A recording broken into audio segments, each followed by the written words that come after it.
Hello there. I'm Scotty. You're not. Before I begin this review, you may hear a little bit of noise. My Xbox is right there. I'm playing at the table. Tonight I'm watching TV over there.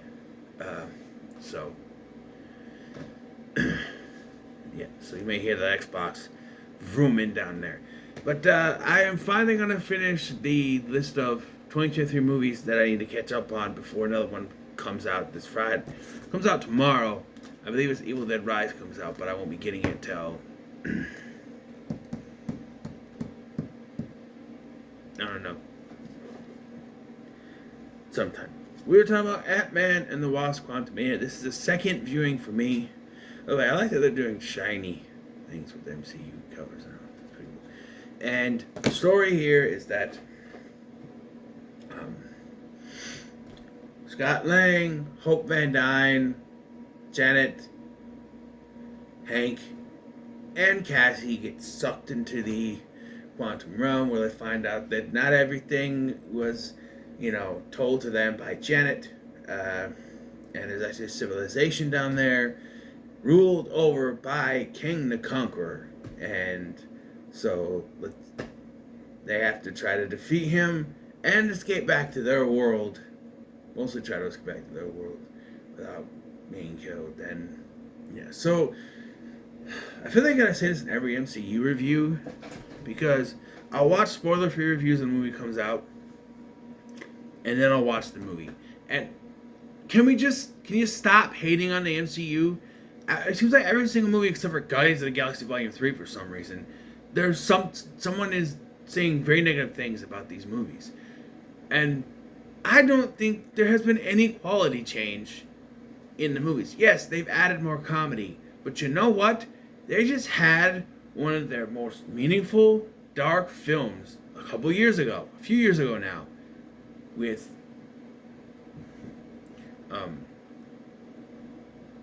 Endgame. That was a very serious film, a lot of very serious things. There's some comedy, but it was very serious. So, to take that and lighten the tone up a little bit, it's absolutely perfectly fine. Fine. Yes, people complained there was too much comedy in Thor: Love and Thunder. I was fine with it. I didn't, and there are people complaining here and there about Phase 4 being the worst phase, and I do sort of agree with them. But I do also feel that, the issue that people have is that they're trying new things now. They brought in the Eternals, which is the worst Marvel movie. And they brought in Shang-Chi, which I think is actually pretty good. And they're trying new things. They're bringing in new characters to do things. They're also bringing in bringing in back older characters. And I get a lot of hate for the Disney Plus shows. I just think there are too many of them, and I myself think that you should just stick to movies. But DC's doing the same thing now, so I don't know. Although DC's doing things to even more experimental thing where they're not even doing the main, like when MCU started out doing theirs, they did like Iron Man, Hulk, and Thor and Captain America, their main characters. We're getting a Superman movie, we're getting a Batman movie, but then we get stuff like Swamp Thing and Blue Beetle, and I guess Blue Beetle's supposed to tie into it, and whereas, and I understand, like, to reboot Wonder Woman already is something, I feel like instead of rebooting the whole thing, they should just continued with the way things were. But after James Gunn's announcements and how some of those movies he wants to do are very personal to him, it feels like he said they put him in charge and he went, okay, I'm in charge. I'm going to do what I want and I'm going to do whatever movies I want to do. And there's stuff like there's one movie, I don't remember the name of it, but he's like, this is a personal thing I've always wanted to put on screen. And I'm like, oh, this is a personal thing. This is not trying to start a universe. This is, I wanted to make a movie for years. Now I'm in charge. We're doing this movie. That's what that is. And then we have the Batman and Superman movie, which we already had the casting for that. And it feels like that's just personally what James Gunn wants to do and not what should be for a universe like this, where Disney and Marvel, they're planning out an entire universe, not personally what they want to do. I mean, it could be personal, but you know what I mean. Like Kevin Feige's not, oh, I wanted to make this movie for like 20 years, and now we're gonna do this movie I want to make for 20 years. It's not like that. But like, I'm just saying, stop hating on the MCU. Every time a movie comes out, except for Guardians of the Galaxy Volume 3, I don't understand it. But people are loving that movie, and then this comes out, and it's not a bad movie. Not a bad movie. People are saying it was disappointing. I think it's a great start to Phase 5. You know what I mean? Especially when you take something like Ant-Man, which was small in scale, no pun intended, but small in scale movies. The first one was a heist movie, second one was a MacGuffin film. This one is bigger in scale. It's the entire quantum realm.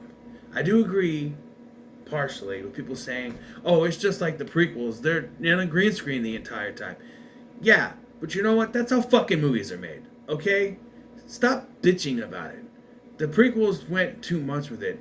But when you're doing something to this size, scale, and scope, you cannot do this practically. Sometimes you have to do stuff and mostly in front of green screen. How much of the other Avengers movies were in front of green screens? You know?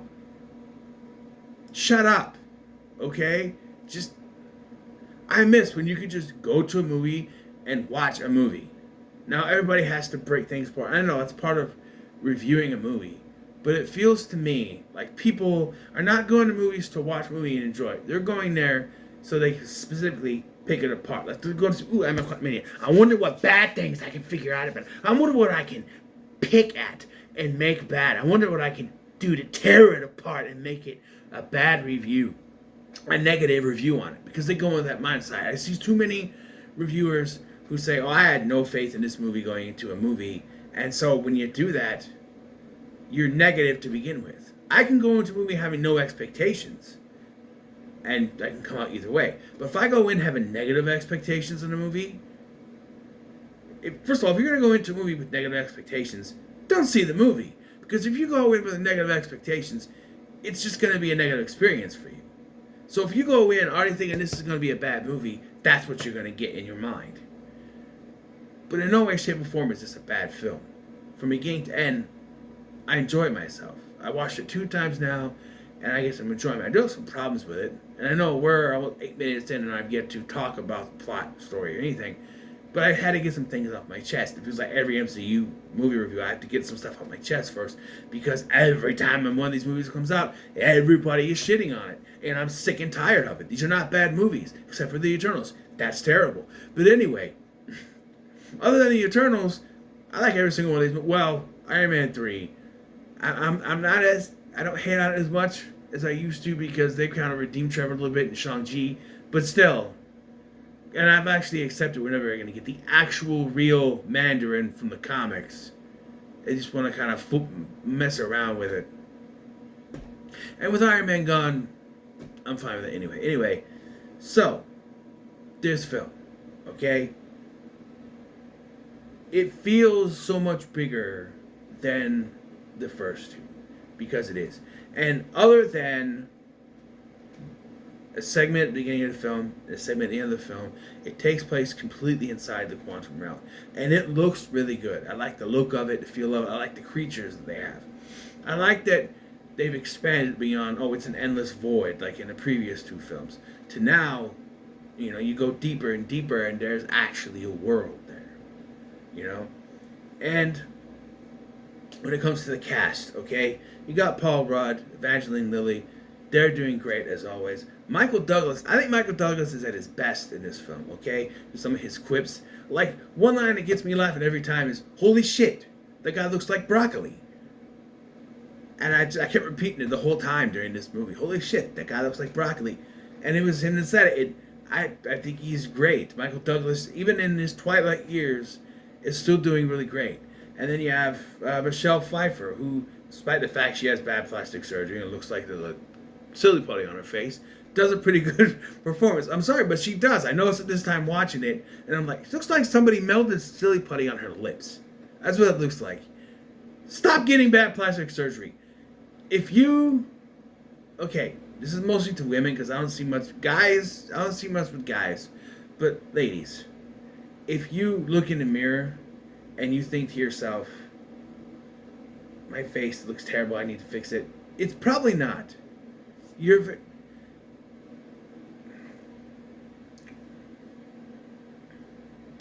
were born to look the way you look. And I know, I complained about Charlotte Flair. We're the same age, she looks 50. And I'm 36, she's 36. She looks 50. There's a picture, maybe it's the lighting, but she looks 50. And we're the same age. And it was on Twitter. And people got all pissed off about it, saying, oh, he's saying this the way he looks.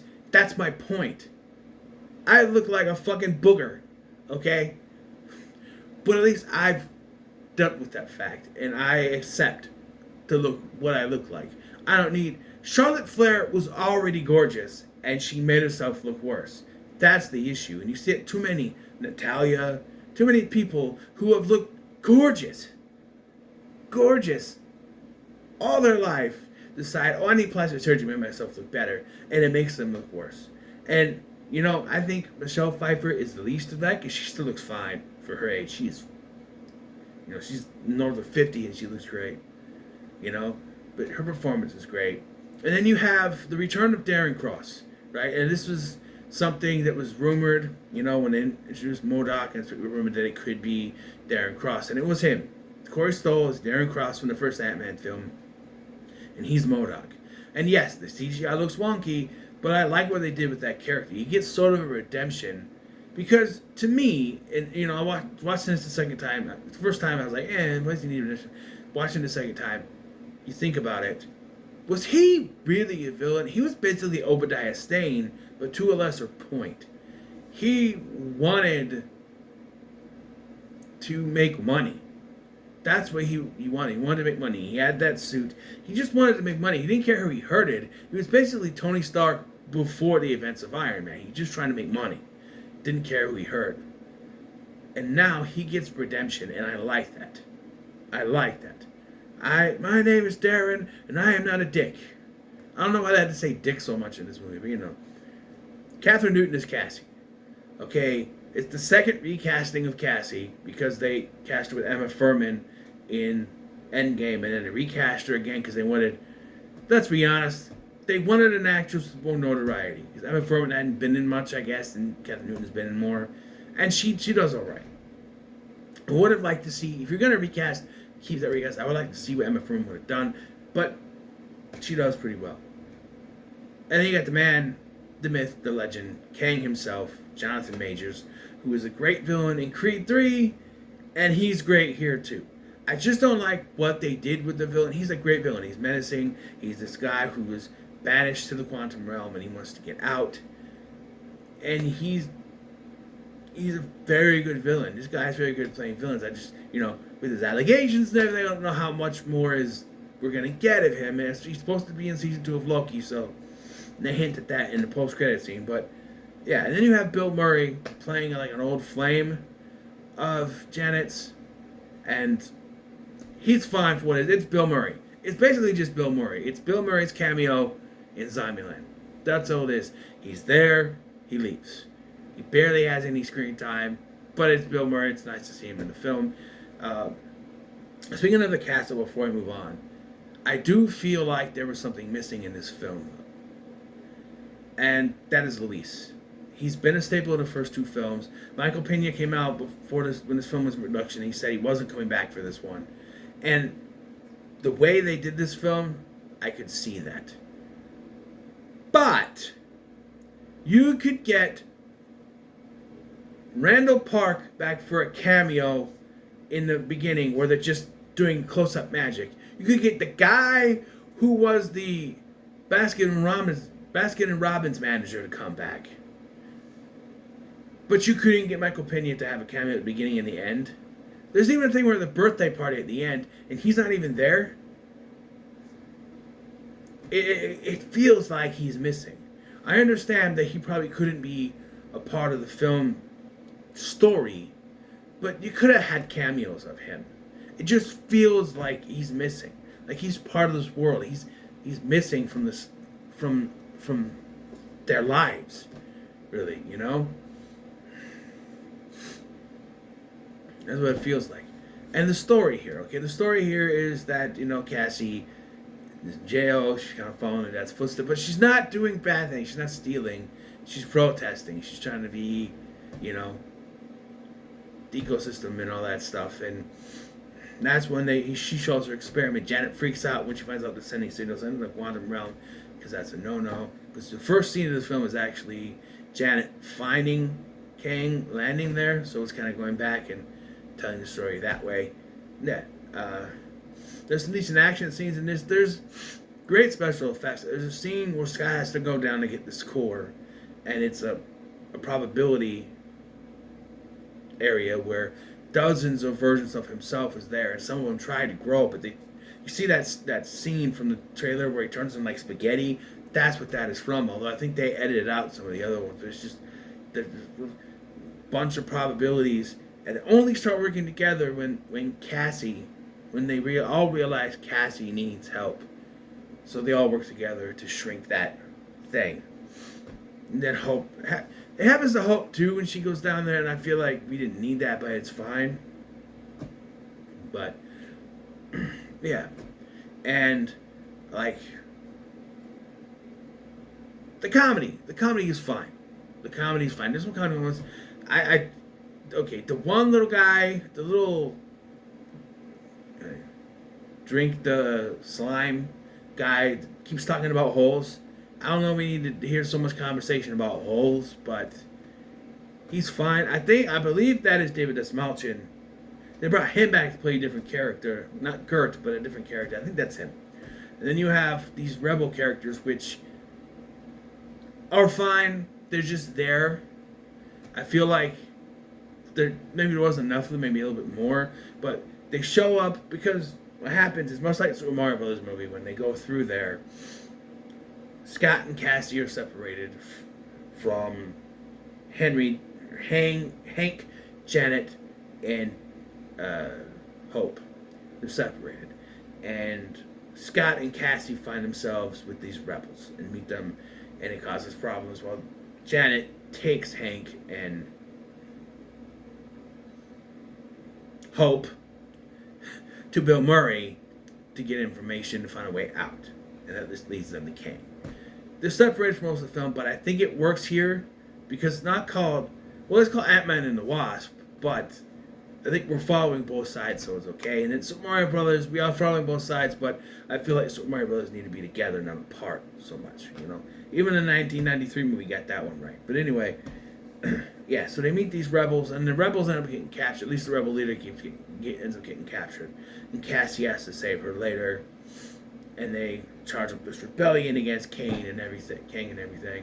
And then you get the, oh, you think he's, you know, dead sort of thing when Darren stands up to him and says, I am Darren, and I am not a dick. And he blows up. You think he's dead, but he comes back just as everyone's jumping through portals.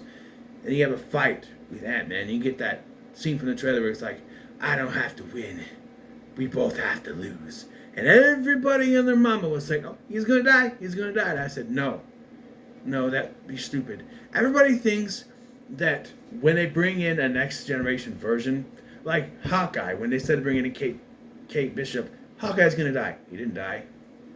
It would make sense for him to die. He just wants to be with his family. And then like, they're bringing in Cassie, so Ant-Man's going to die because it's going to replace him. I'm like, no, you're not doing that.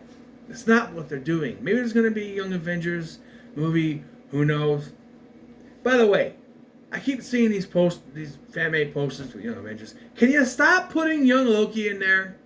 It was a cameo in the end of season 1 of Loki. He's not going to be a major character. It's like putting the alligator Loki in there. I don't understand why they keep putting him in there. He had a cameo in one episode of Loki. I don't understand why people keep putting him in those posters. Anyway, the end of this film, where there's that fight, it's a really good fight. It's really well done. And then Kang is killed, which is a big problem for me because I'm like, no, wait a minute. Like the first time I had an issue with it, and now having seen the post-credit scene and everything, I still am confused because they're saying Kang's this big bad, and the only thing I can think of that makes any sense is that he's not really dead. Much like with Darren, like he's not really dead, and he's gonna show up again. And I know it's called the Kang Dynasty, and the post-credit scene has a bunch of Kangs. You have Rama Tut, you have Immortus, and you have one more. I don't know where the other one is. And they're all planning every single Kang to rise up, which my mom missed because she fast forwarded too fast and decided it's not worth going back to try to watch it. And I put it up on my phone, but I knew she didn't want to have to watch that, so I showed my son though. That's the mid-credit scene, and they're all played by Jonathan Majors anyway. But I just feel like if this was supposed to be the Kang that He Who Remains said was banished, then this Kang is saying, well, if I don't get out, the world will be in trouble if he doesn't get out. So maybe he's not the King, maybe he's the good one? I don't know. But why isn't his skin blue? I don't care he's African American, but his skin should be blue, right? Unless he's not the real King. All the other ones have African American skin too, so I don't know. But yeah, I was very confused when I first saw this one, because I'm going into this thinking, okay, so this is one where the villain's not gonna die like Loki, you know, but they kill him off.